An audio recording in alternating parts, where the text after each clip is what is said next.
आज त्रिनेत्र योग धाम में हमारे साथ हमारे बहुत प्रिय साथी भाई के रूप में जो हमारे हैं राकेश जी चौधरी, वो आए हैं और विशेष ओकेज़न के ऊपर आए हैं। कोई विशेष बात हमारी जो पीछे वीडियो मैंने अश्वगंधा का डाला था उसके लिए आए हैं, लेकिन इसके बीच में ही बात दूसरी आ गई, क्योंकि आप मेडिसिनल प्लांट बोर्ड जो हमारा इंडिया का है, इंडियन मेडिसिनल प्लांट बोर्ड, आप उसके मेंबर हैं और पूरे इंडिया में घूमते हैं। आज बड़ा सौभाग्य है कि आपने हमारा वो वीडियो देखा और आपको लगा कि मनोज योगाचार्य को कुछ बात बतानी चाहिए, तो आप हमारे बीच में आए। तो पहली हमारी जो आज की बात है इस वीडियो में, वो मूल रूप से रहेगी पुनर्नवा की, और जब ये आए हैं तो इनके ज्ञान का जो है वो पूरा आप तक रस जो है वो तो पहुँचाए।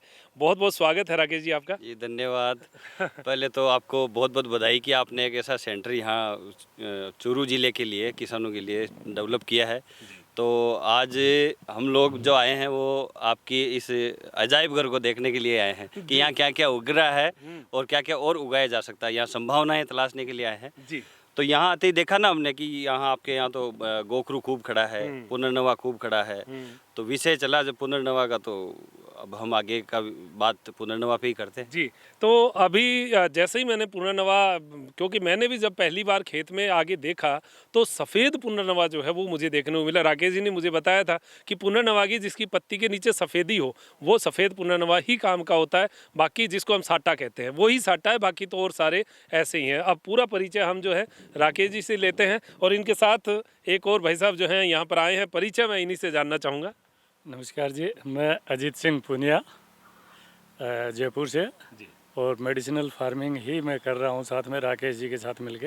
जी, और ये हमारा काम है, तो उसी सिलसिले में अभी टूर पे है। आप भी यहाँ पर आए तो बहुत कुछ देख रहे थे, छोटे छोटे पत्ते उखाड़ उखाड़ के देख रहे थे। वही है कि हमें तो वो जो भी खरपतवार दिखती है हमारे लिए तो वो औषधि है और एक किसान के लिए वो इनकम का जरिया है, इसीलिए वो देख रहे थे कि क्या क्या है। अब जैसे छोटा छोटा साढ़ा नया मिला, आपका छोटा गोखरू मिला और आपका एक और इसमें है फोगलिया मिला। ये काफ़ी सारी चीज़ें हैं जो आपके यहाँ इस अजायब घर में है। जी, तो ये आपने नाम भी अजायब घर दे दिया और मेरा प्लान भी यही है कि यहाँ पर बहुत तरीके की वैरायटी जो है वो हम लगाएं। तो ये शुरुआत जो यहाँ पर प्रकृति के रूप में दी हुई है वो हम आपको बताते हैं। आप राकेश जी के हाथ में जो है ये जिसको साटा कहते हैं वो तो इनके हाथ में ये है।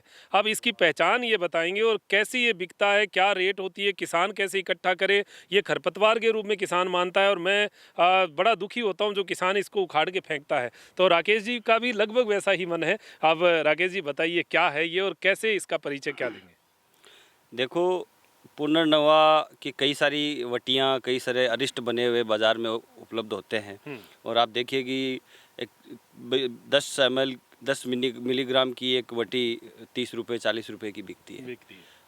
तो इसके हिसाब से इसकी कीमत का आप निर्धारण कर सकते हो कि ये कितनी बहुमूल्य औषधि है। जी, किसान भाई इसको कलेक्ट करें, लेकिन करने से पहले उनके दिमाग में एक क्वेश्चन कौनता है कि साटी एक्चुअल में है कौन सी। और जितने भी फार्मर हमारे साथ जुड़े हुए हैं और जो हमारे फील्ड में आते हैं नए, उन सब का एक ही सवाल होता है कि मैं साटी तो हमारे खेत में खूब खड़ी है, तो क्यों ना मैं उसको कलेक्ट कर लूँ। लेकिन यहाँ पे किसान भाइयों, आपको ये देखना है कि कौन सी साटी ओरिजिनल जिसका उपयोग होता है उसकी पहचान होनी ज़रूरी है। तो आपको आज अभी हम दिखाएंगे एक, ये जो पुनर्नवा आपको दिख रहा है ये ओरिजिनल पुनर्नवा है, जिसको बॉटनिकल नाम बोहरीविया डिफुसा है। इसकी खासियत क्या है? एक तो इसके पत्ते आप देखिए गहरे हरे कलर के होते हैं। हाँ, इसमें किसी प्रकार का अलग कलर कोई और नहीं है, रंगीला कलर जी, कुछ नहीं वो ऐसा कुछ भी नहीं है। दूसरा, इसकी जो नोड से नोड के डिस्टेंस काफी बड़ा होता है। अच्छा, ये लंबाई ज्यादा, ये लंबाई जो है ये ज्यादा होती है। तीसरी इसकी खासियत ये है कि ये जमीन पे चिपका हुआ फैलता है, पूरा फैला रहेगा। जी। और इसकी ब्रांचेज काफी लंबी, करीबन 10 फीट तक की भी चली जाती है। जी, अच्छा, इसका मैंने एक चीज और देखी कि इसके पीछे पत्ता जो है वो सफेद कलर का है। जी, आगे से हरा है, आगे से गहरा कलर इसका हरा है, हाँ। तो पीछे से इसका गहरा सफेद है। जैसा ये होता है, ये है असली साटा। इस तरह से आप इसको पहचान सकते हैं। दूसरा, इसके फ्लावर जो है वो पिंक कलर के होते हैं। अच्छा अच्छा, पिंक कलर के जो फ्लावर होते हैं वो साटी। इसमें पिंक कलर के फ्लावर वाली एक और प्रजाति जाती है, हाँ। लेकिन वो खड़ी होती है, मतलब उसके ये आपके हाथ में है जो? ये अलग है। अच्छा, ये अलग ये है। अलग जी। वो बिल्कुल खड़ा हो जाता है जी। और उसके जड़ें हैं, हाँ। उसकी जड़ें, उसको फिर आप जड़ों से पहचानें, उसकी जड़ें इतनी लंबी नहीं होती। अच्छा, वो पतली पतली फैली हुई जड़ें रहेंगी। जी, वो पतली होती है। ये मूली की जैसी जड़ है ये जो ये इसकी रहेगी। हाँ, ये और मोटी हो सकती है। अच्छा। जितना पुराना पुनर्नवा होगा, ये मेरे थंब अंगूठे साइज से, जितनी। हाँ, अंगूठे जैसी मोटाई इसकी जड़ों की हो जाती है। जी। इसको निकालते समय सावधानी क्या रखनी है, कब निकालना है। अभी अगस्त में एंड में हम लोग चल रहे हैं, आप समझिए 15 सितंबर के बाद इसकी खुदाई आप शुरू कर सकते हैं। 15 सितंबर के बाद इसमें मैच्योरिटी आ जाएगी। उसके बाद किसान भाई खेत से इसको पहचान के और इसको पूरे जड़ सहित उखाड़ें। उखाड़ने के बाद इसको यहाँ से, जहाँ पे तना और जड़ मिली है, यहाँ से इसको काट लें। जी। इसका जो बाकी का ऊपर का चारा है, ये पुनर्नवा का पंचांग के तौर पे इसका उपयोग होता है। ठीक है। ये फाइटोकेमिकल कंपनियां इसको उपयोग करती है, जिससे इसका एक्सट्रैक्शन किया जाता है। जी। तो ये भी बहुत बहुमूल्य है, इसको फेंका नहीं जाए। इसका अभी बाजार मूल्य 800 रुपये मण है। 800 रुपए मण। मण मतलब 2000 रुपए क्विंटल। 2000 रुपये क्विंटल इसका कौन सा? चारा है। कौन सा? चारा, ये चारा, सूखा चारा। सूखा चारा। ये अगर सूखा आप देंगे तो 2000 रुपए क्विंटल, जी। यानी लूंग से भी महंगा। लौंग से भी, लौंग तो मेरे ख्याल से भी 800 रुपए क्विंटल के हिसाब से, ये 2000 रुपये क्विंटल के हिसाब से है। ठीक है। तो ये चारा बहुत बहुमूल्य है। साथ ही फिर इस जो जड़ें हैं, इनको आप मतलब 4 से 6 इंच साइज की गीली जड़ों को काट लें, टुकड़े करके। अच्छा, गीलों को ही। हाँ, और इसको पानी की किसी ड्रम या टैंक में धो लीजिए। ओके। धोने के बाद फिर इसको सुखाइए, ताकि इसमें डस्ट मिट्टी सारी साफ हो जाए। अच्छा, इसकी धोने के बाद, सूखने के बाद भी कोई पहचान रहती है इसको लेने देने वाले समय ये में? लाल कलर हो जाता है इसका, सूखने के बाद ये लाल कलर और जैसा अगर वो रक्त दूसरे पुनर्नवा साटे हैं उनकी जड़ों का? उनकी जड़ें होती ही नहीं है। अच्छा, उनकी अब अच्छा। देखिए, अब जैसे इनकी जड़ें आप यही रहेगी, ये इस तरीके इसी तरह की साइज की रहेगी। और ये एक्चुअल में पुनर्नवा नहीं है, ये है ही नहीं, जबकि नहीं, ये लगता है दूसरी वही साटा प्रजाति है। लोग कहते हैं ये साटा है। ये मिलती जुलती प्रजाति है, इसलिए लोग इसको साटा बोल देते हैं। अब किसान भाइयों, आप पहचानिएगा, ये इस तरह का साठा लगभग किसानों के खेतों में खड़ा है। लाल रंग का ये सा सिर्फ पशु चारे के लिए है। पशु चारे के लिए है। इसमें आप पहचानने के लिए आप देखिए, इसके पत्ते को उलटिए और उलटने के बाद आप सूर्य के सामने इसको ऐसा करके आप देखिए, तो आपको इसके ऊपर चमकीले नोट की तरह चमकीले। दाने दिखाई देंगे। जैसे नोट चमकता जैसे है। इसमें चमकीले दाने दिखाई देंगे। तो ये समझिए, ये पुनर्नवा वो नहीं है जो आयुर्वेद में इसका उपयोग हो रहा है। व्हाइट कलर का जो पीछे व्हाइट पत्ती होती है वो नहीं है। जी, और इसकी जड़ें बिल्कुल व्हाइट होती है। अच्छा, तो ये पुनर्नवा सिर्फ पशु चारे के लिए उपयोगी है। इसका आयुर्वेद में अभी फिलहाल मेरी जहाँ तक नॉलेज है, इसका उपयोग नहीं तो किया इसको तो साइड में कर दें, पशुओं के लिए काम में लें। जी। और अगर ये सफेद दिख जाए तो इसको रखें, इसको नहीं संरक्षित उखाड़े। करें। इसको ना हमें पेस्टिसाइड से ख़त्म करना है, क्योंकि आप जितना पैसा पेस्टिसाइड और उसको छिड़कने के लिए मजदूर लगाओगे, ट्रैक्टर लगाओगे, उतना खर्चा लगाओगे, उतने में ही आप अपने खेत की खरपतवार मजदूरों से निकलवाइए, ताकि उनको मजदूरी मिले। और साथ ही साथ आपको ये सुरक्षित होगा, तो इससे अपने को पैसा मिले। ये भी हमारी फसल है। ये फसल है, तो ये 15 सितंबर के बाद निकालनी है। जी, 15 सितंबर के बाद निकालें। और अभी हमारे कलेक्शन सेंटर स्टार्ट, जैसे कि चूरू के लिए मैं आपको बता देना चाहता हूँ, हमारे साथी मनोज योगाचार्य जी के इसी फार्म हाउस पे चूरू जिले के सभी किसान भाई आमंत्रित है।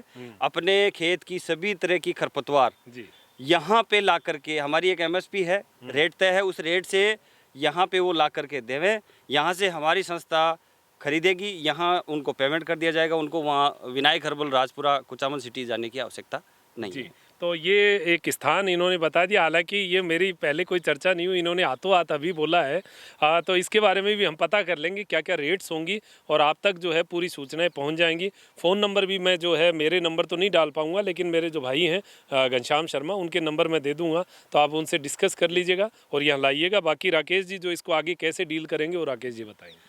किसान भाइयों, अगर चूरू ज़िले से आप संबंध रखते हो और आप अगर औषधि खेती कर रहे हो पहले से, या अब करने का आप इंटरेस्ट रखते हो, या अपने खेतों में आप इस तरह की जो खरपतवार आप समझ रहे हो उनकी संरक्षण करने का, या उनसे आप पैसा कमाने का आपकी इच्छा हो, तो आप अपने आप को हमारे साथ रजिस्टर्ड करिए। इसके लिए आप यहाँ त्रिनेत्र योगधाम बालेरी रोड पे आकर के भी अपने आप को रजिस्टर्ड करवा सकते हैं।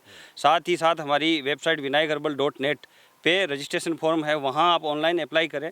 चूरू ज़िले के सभी किसानों के लिए हम जल्दी ही एक FPO क्रिएट करके, और फिर सरकारी और गैर सरकारी सभी सहायताओं का आपको फ़ायदा दिलवाने का हम प्रयास करेंगे। जी, राकेश जी से मेरी पहली मुलाकात इन्हीं के गांव में वहीं जाकर हुई थी और ये सेकंड मुलाकात है और हम लोगों ने उसी समय फाइनल किया था कि चूरू ज़िले के जो किसान जो औषधीय खेती करते हैं और उनको कोई चीज़ की रेट नहीं मिल पाती, हम कोशिश करेंगे कि उनको वो कुछ रेट मिले और वो औषधीय जो सामान है वो बेच पाएँ। ऐसा प्रयास हम लोगों का रहेगा और कोशिश करेंगे। देखिए ये शुरुआत है, हो सकता है कुछ चीज़ें हमें समझ में नहीं आए, आपको नहीं आए, लेकिन ये एक शुरुआत होगी और शुरुआत में हम बैठकर इस चीज़ को तय करें कि हर किसान अपने खेत की खरपतवार से भी रुपया कमाए। वो औषधीय मूल्य वाली चीज़ें, मैं हमेशा कहता हूँ कि हमारी हर वनस्पति औषधि है, इस औषधि को जाया मत जाने दें, इसको ख़राब नहीं जाने दें, दवाइयाँ मत डालिए, ये हमारे लिए बहुत लाभकारी है। तो आज आपने राकेश जी पुनर्नवा के बारे में पूर्ण जानकारी दी है। इसकी जो जड़ है, इसकी रेट भी आप बता दीजिए किसानों को, क्या लगभग रेट मिलती है? इसकी बाज़ार मूल्य अनुमानित 5,000 रुपये क्विंटल से स्टार्ट होता है और कई 9,000 रुपये क्विंटल तक बिकता है। ऊपर नीचे होता जी, रहता है उसकी भाव। क्वालिटी और आप क्या सुखाने का तरीका, अगर आपने गुड एग्रीकल्चर कलेक्शन प्रैक्टिसेस से जो हम किसानों को ट्रेंड करेंगे, सिखाएंगे, उसके हिसाब से अगर आप करते हो तो इसको हम 8,000 9,000 रुपये क्विंटल तक खरीदेंगे। जी, तो आगामी जो अब ये मौसम आ रहा है, अभी तो गर्मी है, थोड़ा सा आगे मौसम आएगा, आप किसान जो खेत कर रहे हैं वो फ्री हो जाएंगे। उसके बाद में हम एक ट्रेनिंग प्रोग्राम भी जो है राकेश जी को बुलाकर रखेंगे, कैसे हमें इन पौधों को संरक्षित करना है और कैसे इनसे हम अपनी जो इनकम ऑफ सोर्स बना सकते हैं, इनको संरक्षित करके बेच सकते हैं। ये सारी ट्रेनिंग का एक पार्ट रहेगा और हम आपको यहाँ पर इन्वाइट भी करेंगे। बहुत बहुत धन्यवाद राकेश जी। और कोई विशेष बात आप बताना चाहें? और हमारे साथी भी आए हैं, इनसे भी 2 बात हम करेंगे। जी, हमारी किसान भाइयों ऑनलाइन अभी एक पोर्टल हमारा शुरू हो रहा है हर्ब सोसाइटी के नाम से, www.herbsociety.com, जहाँ पे आप सभी तरह के हमारे उत्पाद को खरीद पाएंगे। आपको अगर औषधीय खेती करनी है तो उसके लिए सीड उचित मूल्य में आप वहाँ से सीड प्राप्त कर पाएंगे। अपनी इंक्वायरी वहाँ, आपके जिज्ञासाएं, आपके सवालों का समाधान वहाँ से आप कर पाएंगे। साथ ही साथ आपको हमारे जितने भी कृषि उत्पाद या औषधीय उत्पाद है वो सभी वहाँ से आप परचेज कर पाएंगे। जी, तो ये सारी सुविधा आपके लिए जो है राकेश जी के द्वारा रखी जाएगी। एक फैसिलिटेटर के रूप में, एक छोटी ब्रांच के रूप में कोई अगर सहायता की आवश्यकता है तो हम लोग इसमें आपके लिए तत्पर रहेंगे। जो भाई साहब आए हैं और इन्होंने भी मेडिसिनल के ऊपर कार्य किया है, ये पूरी बात आपने सुनी। क्या किसानों को अपने अवलोकन के द्वारा कहने चाहेंगे? देखिए भाई साहब, बात राकेश जी की पूर्णतः सत्य है। अगर हम ये छोटी छोटी खरपतवारें भी अगर खेत से निकाल के इकट्ठी करें तो मेन फसल के लगभग हम उतना ही इनकम इन खरपतवारों से भी ले सकते हैं। तो हमें खरपतवार को पेस्टिसाइड से नष्ट न करके बजाय इकट्ठा करें तो वो एक हमारा इनकम का भी सोर्स हो सकता है। जैसे अपने यहाँ अग्निमंत्र लगा हुआ है जिसको हम अरना बोलते हैं, इसके भी पत्तियाँ काट के रख सकते हैं। अब आपके तो काफ़ी सारा है जो आप काट के इकट्ठा भी कर रहे हो, तो ये हैं जो हम मेड से भी एक इनकम ले सकते हैं। खेत में तो अपने जैसे जितनी भी खरपतवार है वो तकरीबन आ रही है, तो ये एक अच्छा पहल है राकेश जी का। और आपके यहाँ आप कलेक्शन करो सेंटर खोल रहे हैं तो और इससे अच्छा क्या होगा कि जोरू के हमारे जितने भी किसान मित्र हैं उनके लिए एक बहुत ही अच्छा अवसर है। जी, तो बहुत बहुत धन्यवाद आपका और ऐसा ही अवसर हम कोशिश करेंगे। आप धीरे धीरे देखिए इस दिशा में हम बहुत आगे जाएंगे, लेकिन बहुत धीरे धीरे, ऐसा नहीं एक ही दिन में सब कुछ आप भी उखाड़ के ले आएँ और एक ही दिन में मैं भी सारा कुछ यहाँ लेने का प्रयास करूँ, ऐसा नहीं है। आप धीरे धीरे जुड़िए, उसके बाद में आगे से आगे। और जो विनायक हर्बल का जो वेबसाइट है उस पर जाकर आप रजिस्टर्ड होइए, पता चले कि ज़िले में हमारे इतने किसान हैं जो इस विषय पर काम करना चाहते हैं, फिर उनसे हम बात करेंगे। अगर वहाँ रजिस्टर्ड होकर आप हमसे बात करेंगे तो और ज़्यादा बेटर रहेगा और हमारी एक डिस्कशन जो है वो लंबी चलेगी। ट्रेनिंग प्रोग्राम हमारा होता रहेगा। तो ये आज जो पहला वीडियो राकेश जी का हमारे त्रिनेत्र योग धाम में होकर आकर हुआ है, इसी वीडियो के माध्यम से आज ये एक, मान लीजिए, हमारा कोई औपचारिक उद्घाटन नहीं है, ये एक तरीके का बस एक चर्चा थी और इस चर्चा में एक स्थान हमने तय किया है कि आप अपना ये सामान जो है दे सकते हैं। बहुत सारे किसान हमेशा पूछते हैं कहाँ बेचें, तो ये कहाँ बेचने का जो एक रास्ता है वो निकालने का प्रयास किया है। भगवान करे ये और आगे चले और आप तक हम जो है ऐसे ही जुड़े रहें। बहुत बहुत धन्यवाद आपका, आप सब इतना सुन रहे हैं और भाई साहब जो है यहाँ आए हैं, बहुत अच्छा लगा है। और मेरे साथी नरेश जी के साथ मैं डॉक्टर मनोज योगाचार्य लेता हूँ इजाज़त। त्रिनेत्र टीवी के लिए नमस्कार।